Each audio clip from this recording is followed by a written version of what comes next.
મારા પિતા શહેરમાં સાફ સફાઈનું કામ કરતા હતા, પણ મને એક મોંઘી સ્કૂલમાં ભણાવી રહ્યા હતા. ક્લાસના બધા છોકરાઓ મારો મજાક ઉડાડતા. શિક્ષક પણ મને ઘૃણાની નજરથી જોતા અને કારણ વગર મારતા. એક દિવસ મારું મેટ્રિકનું પરિણામ આવ્યું અને મેં બોર્ડમાં સારા અંક પ્રાપ્ત કર્યા. આ જોઈને મારા સહપાઠીઓના માતા પિતાએ આચાર્યને કહ્યું કે જો દિનેશ અહીં ભણતો રહ્યો તો તેઓ પોતાના બાળકોને સ્કૂલમાંથી કાઢી લેશે. આચાર્યએ મારા પર ચોરીનો ખોટો આરોપ લગાડીને મને સ્કૂલમાંથી નીકાળી દીધો. આ જોઈને મારા પિતા રડવા લાગ્યા. ત્યારે મેં મારા પિતાને કહ્યું, એક દિવસ એવો આવશે જ્યારે આ જ આચાર્ય સાહેબ મને મળવા માટે લાઈનમાં ઊભા હશે. આ સાંભળીને બધા લોકો મારા પર હસવા લાગ્યા. પરંતુ 12 વર્ષ પછી જ્યારે આચાર્ય સેવાનિવૃત્ત થયા પછી થયું એવું કે હું હેરાનીથી જોઈ રહ્યો હતો કે મારા બેગમાંથી હેડમાસ્ટર સાહેબને તેમનો ચોરી થયેલો મોબાઈલ ફોન મળ્યો અને પછી તેમણે બધાની સામે મને ખરાબ રીતે મારવાનું શરૂ કરી દીધું. જ્યારે હું તો સ્ટાફ રૂમમાં ગયો જ નહોતો, તો પછી હું તેમનો મોબાઈલ કઈ રીતે ચોરી કરી શકવાનો હતો? જેવી જ રિસેસ પૂરી થઈ, આખી સ્કૂલમાં બધા વિદ્યાર્થીઓની તપાસ શરૂ કરવામાં આવી હતી, કેમ કે કોઈ વિદ્યાર્થીએ આચાર્યના રૂમમાંથી તેમનો મોબાઈલ ચોરી લીધો હતો. હું તો આખો સમય મારા ક્લાસમાં જ બેઠો રહ્યો હતો, કેમ કે સવારે મારા પપ્પાએ જે ખીચા ખર્ચો આપ્યો હતો એ રૂપિયા સ્કૂલ પહોંચતા જ મારી પાસેથી દંડ તરીકે લઈ લેવામાં આવ્યા હતા, કેમ કે મેં મારા ફાટેલા બૂટ બદલ્યા નહોતા. આ ઘટના પાછલા 1 અઠવાડિયાથી ચાલી રહી હતી, કેમ કે પપ્પાએ મને વાયદો કર્યો હતો કે જેવો જ આ મહિનાનો પગાર મળશે તેઓ મને નવા બૂટ ખરીદી આપશે. મારા બૂટ ખૂબ જ જૂના થઈ ગયા હતા અને મારા પગના અંગૂઠા બૂટને ફાડીને બહાર નીકળતા હતા. આખો ક્લાસ મારા દેખાવ ઉપર હસતો હતો, પરંતુ હું ચૂપ રહેતો હતો, કેમ કે મારા પપ્પાએ મને કહ્યું હતું કે મારે પોતાની પૂરી એકાગ્રતા ફક્ત અને ફક્ત ભણવા પર લગાડવાની છે, જેથી હું ભણી ગણીને એટલો સફળ વ્યક્તિ બની શકું કે મારો મજાક ઉડાડવાવાળા પોતે મને માન સન્માન દેવા માટે મજબૂર થઈ જાય. વાસ્તવમાં હું તેમની કોઈ પણ વાત ઉપર ધ્યાન દેતો નહોતો. ક્યારેક ક્યારેક જ્યારે મન વધારે દુઃખી થઈ જતું તો થોડીવાર માટે રડી લેતો અને પછી સામાન્ય થઈ જતો. મારું નામ દિનેશ છે અને મારા પિતા સાફ સફાઈનું કાર્ય કરે છે, પરંતુ મારા સહપાઠી અને શિક્ષક કહે છે કે મારા પિતા શહેરની ગટરો સાફ કરે છે. મને મારા નામથી ઓછો અને ભંગી કે ગંદકી સાફ કરવાવાળો કહીને વધારે બોલાવવામાં આવતો હતો. હું સામાન્ય વિદ્યાર્થીઓના ગ્લાસમાંથી પાણી પણ નહોતો પી શકતો. મારો અલગ ગ્લાસ મારા બેગમાં રહેતો અને એવી જ રીતે હું કોઈ પણ વિદ્યાર્થી સાથે બેસીને નાસ્તો પણ નહોતો કરી શકતો. અને આ પ્રક્રિયા હમણાંથી નહીં, પરંતુ વર્ષોથી ચાલી આવી રહી હતી, જ્યારથી મેં સ્કૂલમાં પ્રવેશ લીધો. મારા પપ્પાએ પોતાની મહેનત મજૂરીના દમ પર મને સારી સ્કૂલમાં ભણાવવાનું સપનું જોયું હતું. એ સમયે પણ હું એક નજીકની પ્રાઇવેટ સ્કૂલમાં અધ્યયન કરતો અને આચાર્ય વારંવાર મને બોલાવીને કહેતા હતા, તારા પિતાને કહે કે એ તારા માટે તેમની સ્થિતિ અનુસાર કોઈ બીજી સ્કૂલ પસંદ કરે, કેમ કે અહીં ભણવાવાળા બાળકોના માતા પિતા ફરિયાદ કરે છે કે જો દિનેશ સ્કૂલમાં રહ્યો તો તેઓ પોતાના બાળકોને સ્કૂલમાંથી કાઢી લેશે. તેમની વાતો સાંભળીને મારું લોહી ઉકળવા લાગતું, પરંતુ હું ચૂપ રહી જતો. જ્યારે પણ પપ્પા સાફ અને ચોખ્ખા કપડાં પહેરીને મારી ફીસ દેવા સ્કૂલે આવતા તો આચાર્ય સાહેબ એમ જ કહેતા, દિનેશને કોઈ બીજી સ્કૂલમાં દાખલ કરાવડાવી દો, અમારા સ્કૂલની પ્રતિષ્ઠા ખરાબ થઈ રહી છે. પપ્પા દર વખતે ચૂપચાપ પાછા ફરી જતા હતા. આજે મારા વાળ આચાર્ય સાહેબના હાથમાં હતા અને તેઓ મને ખેંચીને એસેમ્બલી હોલમાં લઈ ગયા. અન્ય કક્ષાના વિદ્યાર્થીઓ પણ ત્યાં જમા થઈ ગયા હતા. ત્યારે તેમણે મારા પપ્પાને ફોન કરીને બોલાવ્યા. બિચારા પપ્પા ગભરાતા સ્કૂલે પહોંચ્યા. ડેસ્ક સાથે ભટકાવાના કારણે મારા ચહેરા પર સોજો આવી ગયો હતો અને ઘણી જગ્યાએ ચામડી છોલાઈ ગઈ હતી. હું રડી રડીને આચાર્ય સાહેબને કહી રહ્યો હતો, હેડમાસ્ટર સાહેબ, મેં ચોરી નથી કરી. પરંતુ તેઓ મને ગંદી ગંદી ગાળો આપી રહ્યા હતા અને કહી રહ્યા હતા કે હવે તેઓ મને કોઈ પણ હાલતમાં અહીં નહીં રાખે.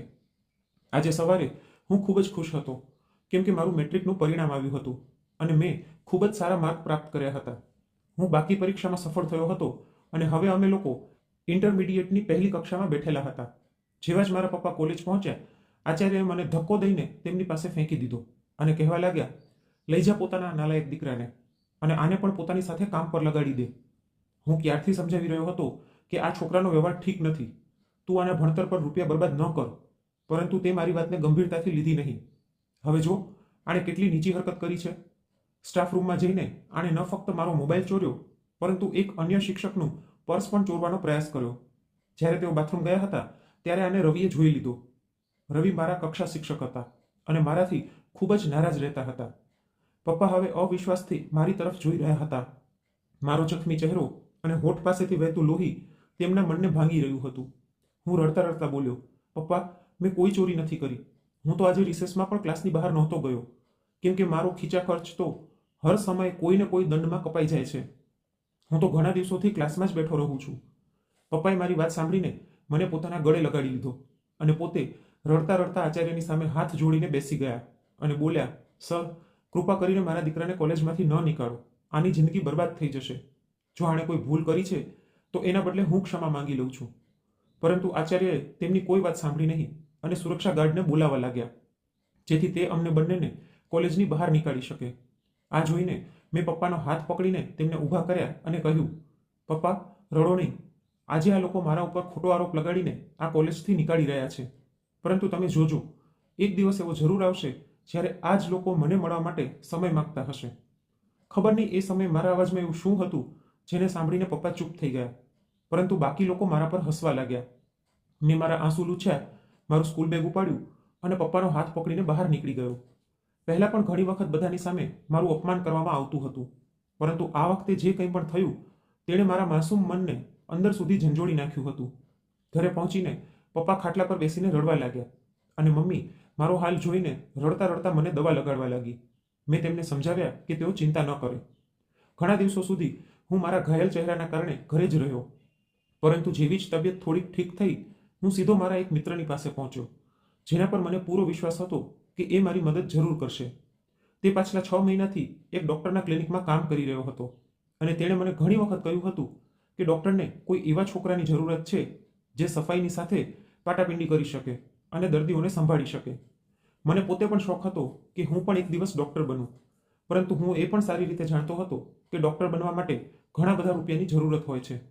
મેં પપ્પાને તો જણાવ્યું નહોતું, પરંતુ મનમાં એ વિચારી રાખ્યું હતું કે હું નર્સિંગનો કોર્સ કરી લઈશ.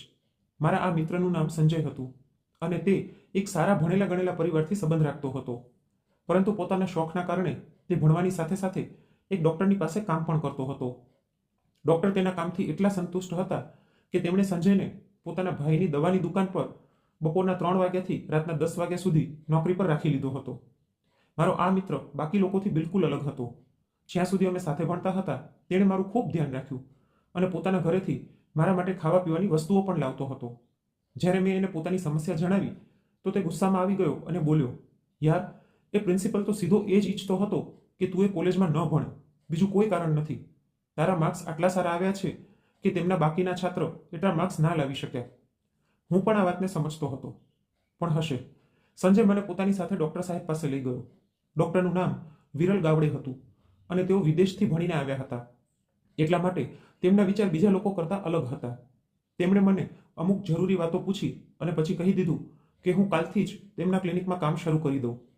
આગલા દિવસે મેં દિવાળી પર પહેરેલો મારો જૂનો શર્ટ કાઢ્યો, જે મમ્મીએ 2 વર્ષ પહેલાં આપ્યો હતો. તેને પ્રેસ કરાવ્યો અને સારી રીતે તૈયાર થઈને ક્લિનિક પહોંચી ગયો. મેં આખા ક્લિનિકની સફાઈ કરી, કુલરમાં પાણી ભર્યું, ડૉક્ટર સાહેબના રૂમની સારી રીતે સફાઈ કરી અને પછી ત્યાં પહેલાંથી કામ કરી રહેલા એક વરિષ્ઠ છોકરાની સાથે બેસીને દર્દીઓને સંભાળવા લાગ્યો. ડૉક્ટર સાહેબ મને કામ કરતો જોઈને ખૂબ જ ખુશ થયા. તેમણે તે વરિષ્ઠ છોકરાને નિર્દેશ આપ્યો કે મને જલ્દીથી જલ્દી બધું શીખડાવી દેવામાં આવે, જેથી હું પણ દર્દીઓને સંભાળવાને લાયક બની જાઉં. મારા ભાગમાં તેમના ઘરેથી તેમનું જમવાનું ટિફિન લઈ આવવાની જવાબદારી પણ હતી. ડૉક્ટર સાહેબની એક આધેડ વયની ઘરેલું સહાયિકા મને ટિફિન આપી દેતી હતી. ડૉક્ટર સાહેબના હજી લગ્ન થયા નહોતા, પરંતુ જમવાનું તેમના મમ્મી બનાવતા હતા. સૌથી સારી વાત એ હતી કે ક્લિનિકમાં કામ કરવાવાળા 4 છોકરાઓ માટે તેમના ઘરેથી જ જમવાનું આવતું હતું. શરૂઆતમાં હું તે બધા લોકો સાથે બેસીને ખાવા માટે મનાઈ કરી દેતો હતો.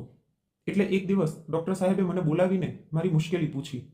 મેં તેમને જણાવ્યું કે હું સામાન્ય લોકોની સાથે બેસીને જમી ના શકું, કેમ કે મને ડર છે કે ક્યાંક આ લોકો મને ઘૃણાની નજરથી ન જુએ અથવા તો સ્કૂલની જેમ મારો મજાક ના ઉડાવે. તેમણે મને સમજાવ્યું અને વિશ્વાસ અપાવ્યો કે અહીં એવું કંઈ નહીં થાય.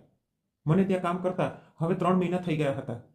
એક દિવસ જ્યારે હું જમવાનું લેવા તેમના ઘરે ગયો તો તેમની તે સહાયિકા ગભરાયેલા દેખાઈ રહ્યા હતા. મને જોતા જ બોલ્યા, દિનેશ, બેટા જલ્દી અંદર ચાલ.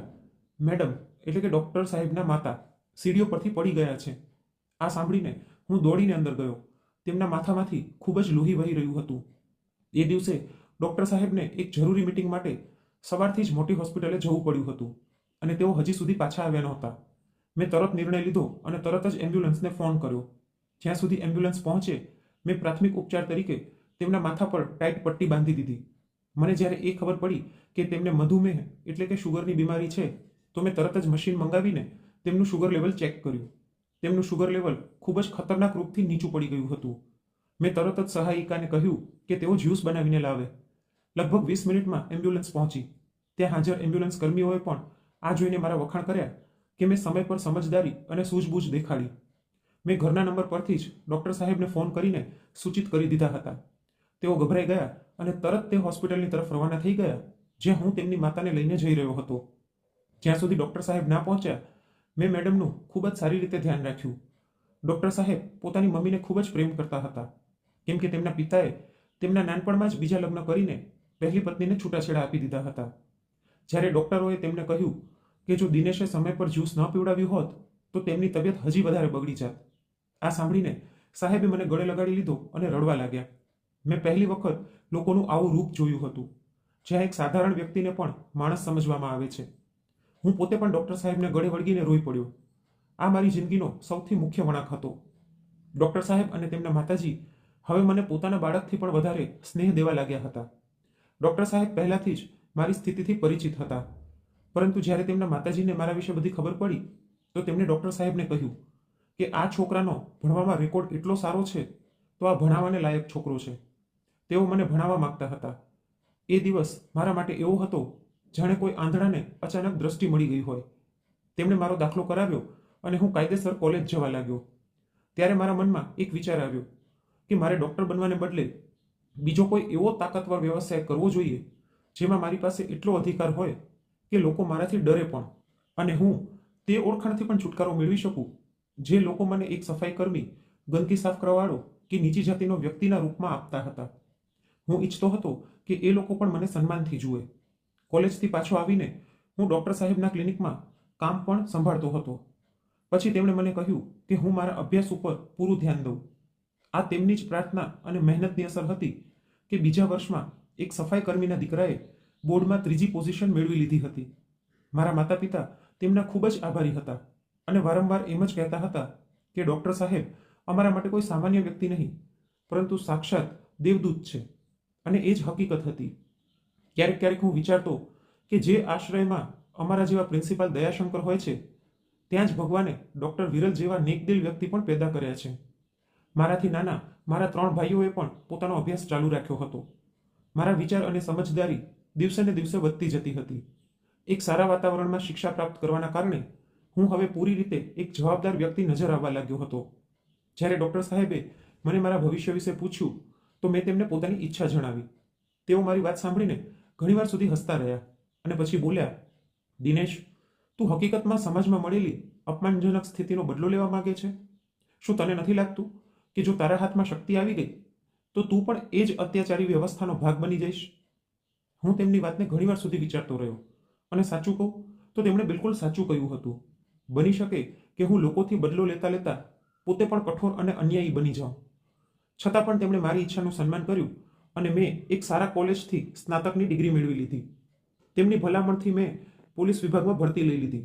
જોકે મેં બધી પરીક્ષાઓ ઉત્તીર્ણ કરી હતી અને ફિટનેસ ટેસ્ટ પણ સારી રીતે પાસ કર્યા હતા. છતાં પણ એ હકીકત હતી કે મારે અંતિમ ચરણમાં ભલામણની જરૂરત પડી. મને સબ ઇન્સ્પેક્ટરના પદ ઉપર નિયુક્ત કરવામાં આવ્યો. આ મારા માટે કોઈ સપનું સાકાર થવા જેવું હતું.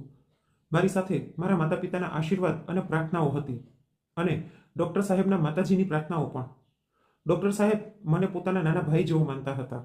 જોત જોતા મારી સામે સફળતાના નવા નવા દ્વાર ખુલતા ગયા અને 10 વર્ષોમાં હું ડીએસપીના પદ પર નિયુક્ત થઈ ગયો. ડૉક્ટર વિરલે ક્યારેય લગ્ન કર્યા નહોતા અને તેમના માતાજી પણ દુનિયાથી વિદા થઈ ગયા હતા. મારા મમ્મી મને ખૂબ જ ખીજાતા હતા, છતાં પણ હું લગ્ન કરવા માટે રાજી થયો નહીં. મારા એક ભાઈએ મેડિકલ કોલેજમાં દાખલો લઈ લીધો, બીજાએ એન્જિનિયરિંગ કરી અને ત્રીજાએ વિદેશની એક કંપનીમાં આવેદન કર્યું અને નસીબે તેનો સાથ આપ્યો. તે વિદેશ જતો રહ્યો. મારો સૌથી નાનો ભાઈ સેનામાં જવા માંગતો હતો અને હું એને કેડેટ કોલેજમાં ભણાવી રહ્યો હતો. જિંદગીની સફર એવી જ રીતે ઝડપથી આગળ વધી રહી હતી. મને હવે વિશ્વાસ થઈ ગયો હતો કે જો કોઈ મને મારા ભૂતકાળથી ઓળખી પણ લે તો તે મારી બદલી ગયેલી હાલતને જોઈને મારા ઉપર ટોણો મારવાને બદલે મારી હિંમત અને જરૂરતની વાર્તા સંભળાવશે. અને આ વિચાર કરીને જ હું હસી નાખતો હતો. મારા માતા પિતા હવે એક સુખદ જીવન જીવી રહ્યા હતા. તેમને જોઈને મારી અંદર એક ઊંડો સંતોષ ઉતરી આવતો હતો. મને હવે વારંવાર મારા નાનપણમાં કહેલી એ એક વાત ઉપર આશ્ચર્ય થતું હતું કે મેં ગુસ્સામાં બસ એક વાત કહી દીધી હતી અને ઈશ્વરે મારા ઉપર એટલી કૃપા વરસાવી કે ખરેખર મને એવી જગ્યાએ પહોંચાડી દીધો જ્યાં એ જ લોકો જે કાલ સુધી મારો મજાક ઉડાડતા હતા, મને અપમાનજનક નામોથી બોલાવતા હતા, આજે તેઓ મને મળવા માટે મારા કાર્યાલયની બહાર કલાકો રાહ જોતા હતા. મારી આદત હતી કે હું અલગ અલગ ગામડાઓમાં ખુલ્લી બેઠક બોલાવતો હતો, જેનો ઉદ્દેશ્ય એ હતો કે સામાન્ય લોકો પણ મારા સુધી સીધા પહોંચી શકે અને તેમની નાની નાની સમસ્યા સરળતાથી હલ થઈ જાય, જેથી હું તેમની દુઆઓ મેળવી શકું. એક દિવસ હું એક ગામમાં આવી જ રીતે ખુલ્લી બેઠક બોલાવીને બેઠો હતો કે એક વૃદ્ધ થાકેલા મારી સામે આવીને ઊભા રહ્યા. તેમના દીકરાઓએ એમના મકાન પર કબજો કરી લીધો હતો અને તેમને ઘરેથી કાઢી નાખ્યા હતા. હું તેમના ચહેરાને ધ્યાનથી જોવા લાગ્યો. લાગી રહ્યું હતું જાણે મેં એમને ક્યાંક જોયા હોય. જ્યારે મેં તેમની અરજી ઉપર તેમનું નામ વાંચ્યું તો એકદમ મારા મનમાં મારા કોલેજના પ્રિન્સિપલ સાહેબનો ચહેરો ઉભરી આવ્યો. સમય જ્યારે બદલે છે તો કેવા કેવા લોકો મજબૂર અને લાચાર થઈ જાય છે, એ વિચારીને મારી આંખમાં આંસુ આવી ગયા. મારા આચાર્ય સાહેબની સાથે એક છોકરી પણ હતી. તેણે પોતાના આખા ચહેરાને દુપટ્ટાથી ઢાંકી રાખ્યો હતો. ફક્ત તેની આંખો જ દેખાઈ રહી હતી. તે એમની સૌથી નાની દીકરી કોમલ દયાશંકર હતી, જેને ભાઈઓએ મિલકતની સાથે સાથે ઘરેથી પણ બહાર નીકાળી દીધા હતા. મેં મારી ટીમને કહ્યું કે આ વૃદ્ધની અરજી ઉપર તરત કાર્યવાહી કરવામાં આવે અને તેમના દીકરાઓ પાસેથી તેમનું ઘર પાછું અપાવવામાં આવે અને આગળ પણ જો તેઓ અમને હેરાન કરે તો તેમને સખ્તાઈથી સમજાવવામાં આવે. મને વિશ્વાસ હતો કે મારી ટીમ મારા ઈશારાઓને પણ સમજી જાય છે. એ સમયે મારા આચાર્ય દયાશંકર સાહેબને બધા સામે શરમાવવા મને યોગ્ય ન લાગ્યા, કેમ કે એ જેવા પણ રહ્યા હોય પરંતુ મારા શિક્ષક હતા, એટલે મેં તેમને કંઈ કહ્યું નહીં. મેં તેમને આશ્વાસન આપ્યું અને કહ્યું કે તેઓ મારી ટીમની સાથે ઘરે જતા રહે. મારા જવાન તેમના દીકરાઓને સારી રીતે સમજાવી દેશે અને જો ભવિષ્યમાં પણ તેઓ કોઈ સમસ્યા ઊભી કરશે તો અમે લોકો જોઈ લઈશું. આ સાંભળીને તેઓ રોઈ પડ્યા અને હાથ જોડીને મારો ધન્યવાદ કરવા લાગ્યા. તેમણે ધ્રુજતા હાથે પોતાના જબ્બાના ખીચામાંથી અમુક વાળેલી નોટો કાઢીને મારી સામે રાખી દીધી અને કહ્યું, બેટા, આને મારી તરફથી એક નાનકડી ભેટ માની લેજો. તેમની આ હરકત જોઈને હું જોરથી હસી પડ્યો. પછી ધીમેથી તેમના કાન પાસે જઈને બોલ્યો, સર, હું આ રૂપિયા તો લઈ લઉં, પરંતુ ફરી તમે ક્યાંક આરોપ લગાડીને બધાની સામે ખીજાવાનું અને પીટવાનું શરૂ કરી દીધું તો? મારી આ વાત સાંભળીને તેઓ એકદમ ચોંકી ગયા અને પોતાની આંખોને જોરથી ખોલીને મને ઓળખવાની કોશિશ કરવા લાગ્યા. મેં તેમની મુશ્કેલી સરળ કરી દીધી અને ધીરેથી કહ્યું, હેડમાસ્ટર સાહેબ, હું એ જ દિનેશ છું જેના પિતા ગલીઓમાં ઝાડુ લગાવતા હતા અને તમારા જેવા લોકોની ગટર સાફ કરતા હતા. મારો અવાજ કારણ વગર જ થોડો કઠોર થઈ ગયો હતો. આ સાંભળતા જ માસ્ટરજીના ચહેરા પર ડર અને શરમની રેખાઓ ઉભરી આવી. મેં તેમનો હાથ પકડીને કહ્યું, સાહેબ, ડરો નહીં. આ વાત ફક્ત તમે અને હું જ જાણીએ છીએ કે આપણે બંને એકબીજાને પહેલાથી જ ઓળખીએ છીએ. હું જાણતો હતો કે તેમને જરૂર એ ડર લાગી રહ્યો હશે કે ક્યાંક હું વર્ષો જૂનો બદલો તેમની પાસેથી ન લઈ લઉં. પછી તેમની દીકરી તેમને લઈને પાછી જતી રહી. મેં મારી ટીમને વિશેષ રૂપથી કહ્યું કે આ વૃદ્ધનું ખાસ ધ્યાન રાખવામાં આવે, કેમ કે તે શિક્ષણથી જોડાયેલા છે અને સમાજમાં એક શિક્ષકનું સન્માન સૌથી મહત્વપૂર્ણ હોય છે. મોહલ્લાના લોકોએ કહ્યું કે આનાથી પહેલા પણ તેમના નાલાયક દીકરા તેમને ઘણી વખત મારપીટ કરીને ઘરની બહાર નીકાળી દેતા હતા અને આ વખતે તો તેમણે હદ જ કરી નાખી. તેમણે પોતાની બહેનને પણ પિતાની સાથે ઘરની બહાર ઊભી કરી નાખી. તે દીકરાઓમાંથી એક કંઈક વધારે ભણેલો ગણેલો હતો અને એક પ્રાઇવેટ કંપનીમાં કામ કરતો હતો અને ત્રીજો દીકરો એક પ્રાઇવેટ સ્કૂલનો આચાર્ય હતો. મેં તેમને અલગથી બોલાવીને મારી રીતે વિશેષ સમજાવ્યા અને તેમણે મને વાયદો આપ્યો કે તેઓ ફરીવાર પોતાના પિતાને હેરાન નહીં કરે. હું આ વાતને લગભગ ભૂલી જ ગયો હતો કે લગભગ 15 દિવસ પછી અચાનક મારા એક કર્મચારીએ મને સૂચના આપી કે કોઈ સજ્જન મને મળવા આવ્યા છે. એ સમયે હું મારા નિવાસસ્થાન પર હતો. જ્યારે મેં તેમને અંદર બોલાવ્યા તો જોયું કે આ એ જ વૃદ્ધ અને તેમના દીકરી હતા. તેમના હાથોમાં ફળ અને મીઠાઈ હતી અને તેઓ મારો ધન્યવાદ કરવા આવ્યા હતા. મેં તેમને સન્માનપૂર્વક બેસાડ્યા અને મારી મમ્મીને પણ કહ્યું કે તે આવીને તેમને મળે. આચાર્ય સાહેબ મારી સામે હાથ જોડીને બેસી ગયા અને મારી પાસે માફી માંગવા લાગ્યા. બેટા, મેં તારી સાથે ખૂબ જ ખોટું કર્યું. હું શું કરત? એ સમયે મારા ઉપર દબાણ પણ હતું અને મને ડર પણ હતો કે જો તું ભણવામાં આવી રીતે જ સારા અંક લાવતો રહીશ તો જે લોકો અમારા નિયમિત દાતા હતા તે નારાજ થઈ જશે કે અમે એક ગરીબ છોકરાને તેમના દીકરાથી વિશેષ પ્રાથમિકતા આપી. એટલા માટે મારી મજબૂરી હતી કે એ દિવસે મેં તારા ઉપર ખોટો આરોપ લગાવ્યો અને પછી તને કોલેજથી નીકાળી પણ દીધો. આ બધી વાતો કરતા કરતા તેમની નજરો સતત નીચે નમેલી હતી. તેમની દીકરી કોમલના ચહેરા ઉપર આજે કોઈ દુપટ્ટો હતો નહીં. જ્યારે મારી નજર તેના ઉપર પડી તો એક ક્ષણ માટે એવું લાગ્યું જાણે દુનિયા જ થંભી ગઈ હોય. પછી મેં આદરપૂર્વક મારી નજરો નમાવી લીધી. હું નહોતો ઈચ્છતો કે મારા શિક્ષકની દીકરીને હું એકીટશે જોઈ રાખું. મેં તેમને આગળ કંઈ પણ કહેવાથી રોકી લીધા અને કહ્યું, સર, જો એ દિવસે તમે મને આવી રીતે અપમાનિત કરીને કાઢ્યો ન હોત ને, તો કદાચ હું ફક્ત 1-2 વર્ષ સુધી સારા માર્ક્સ જ લાવતો રહે, પરંતુ આ સિદ્ધિ સુધી પહોંચવું મારા માટે અસંભવ હોત. મેં તેમને ડૉક્ટર વિરલ સાથે પોતાની મુલાકાત વિશે જણાવ્યું અને એ પણ જણાવ્યું કે આ બધું તેમની અને તેમની માતાજીની કૃપાથી થયું. મારા મમ્મીએ તે પિતા પુત્રી માટે ભોજનની વ્યવસ્થા કરી દીધી હતી. તેમણે ઘણી ના પાડી, પરંતુ મારી મમ્મીએ આગ્રહ કર્યો અને અંતતઃ તેઓ ભોજન માટે રાજી થઈ ગયા. મારી નજર વારંવાર એ છોકરી તરફ જઈ રહી હતી. ખબર નહીં કેમ એવું ક્યારે પહેલા મારી સાથે થયું નહોતું. કદાચ મારી મમ્મીએ મારી ચોરી છીપે કોમલને જોતી નજરો પકડી લીધી હતી. મમ્મીએ જ્યારે કોમલને પૂછ્યું કે તેણે કેટલો અભ્યાસ કર્યો છે, તો તેણે ખૂબ જ સંયમિત રીતે ઉત્તર આપ્યો કે તે MBAના અંતિમ વર્ષમાં છે. મમ્મીએ સીધું તેના પિતાને પૂછ્યું, તમે તમારી દીકરીના લગ્ન માટે કોઈ વાત નક્કી કરી છે કે હજી સુધી આ એકલી જ છે? એટલે પ્રિન્સિપલ સાહેબે ચોંકીને મારી મમ્મી તરફ જોયું અને પછી કહેવા લાગ્યા, હજી તો ક્યાંય પણ કોઈ વાત નક્કી નથી થઈ, કેમ કે એના ભાઈ આના અભ્યાસ પર થવાવાળા ખર્ચાને જ ફાલતુ ખર્ચો માને છે, એટલે લગ્ન વિશે તો કોઈ વિચારી પણ નથી રહ્યું. તેમના અવાજમાં એ વખતે એટલી ઉદાસી અને લાચારી હતી કે મારું મન પણ અચાનક ભરાઈ આવ્યું. એક પિતા પોતાની દીકરીને કેટલો પ્રેમ કરે છે, હું એ વાતને સારી રીતે સમજી શકતો હતો. હું મારા મમ્મીની મનસા જાણતો હતો, એટલા માટે મેં તેમને આંખોના ઈશારાથી સમજાવવાની કોશિશ કરી, પરંતુ તેમના ચહેરા પર છવાયેલી ગંભીરતા જોઈને હું ચૂપ રહી ગયો. હું નહોતો ઈચ્છતો કે હું કોઈની મજબૂરીનો ફાયદો ઉપાડું. ઘણી બધી છોકરીઓ પોતે જ મારી સાથે લગ્ન કરવાની ઈચ્છા દર્શાવી ચૂકી હતી, પરંતુ મેં ક્યારેય પણ કોઈ તરફ આગળ વધવાની કોશિશ કરી નહીં, કેમ કે હું ઈચ્છતો હતો કે જો મારી જિંદગીમાં કોઈ આવે તો એ એવી હોય જેને મારા ભૂતકાળની પણ સમજ હોય. સાથે જ મારી એક વિચિત્ર ઈચ્છા હતી કે કોઈ પણ મને મારા ભૂતકાળના સહારે અપનાવવાની વાત ન કરે. કોમલ અને તેના પિતા મારા ઘર સુધી રિક્ષામાં આવ્યા હતા, પરંતુ મેં મારા ડ્રાઈવરને કહીને તેમને સરકારી ગાડીથી તેમના ઘરે મોકલાવી દીધા. કોમલની ગંભીરતાએ મને ખૂબ જ પ્રભાવિત કર્યો. તેમના ગયા પછી મમ્મી ફરીવાર મારી પાછળ પડી ગઈ અને કહેવા લાગી, દિનેશ, હવે બસ કર, પોતાની જીદ મૂકી દે. હું ઘરડી થઈ ગઈ છું, ક્યાં સુધી તારી જવાબદારી હું ઉપાડતી રહીશ? આખી જિંદગી કામ કરતા કરતા નીકળી ગઈ. ભગવાને મને કોઈ દીકરી નથી આપી જે મારી પાસે બેસીને 2 પળ મને શાંતિ આપી શકે. 4 દીકરા આપ્યા અને ચારે એટલા નકામા છે કે કામ ધંધો હોવા છતાં પણ હજી સુધી કુંવારા બેઠા છે.